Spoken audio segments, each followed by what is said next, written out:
If you already have a website, make sure to keep your content and technology updated. Make sure to add your new products, events, or discount information just as you would in an offline store. At the same time, make sure your web presence is friendly to search engines, so that search engines can understand them and people can find them.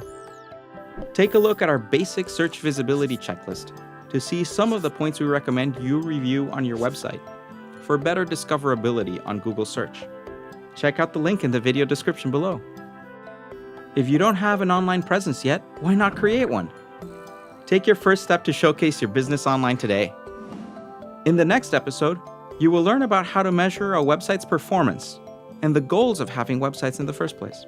So don't forget to subscribe to the Google Webmasters channel and tap the little bell to receive notifications if you're watching on your mobile so you will not miss any future videos. See you soon!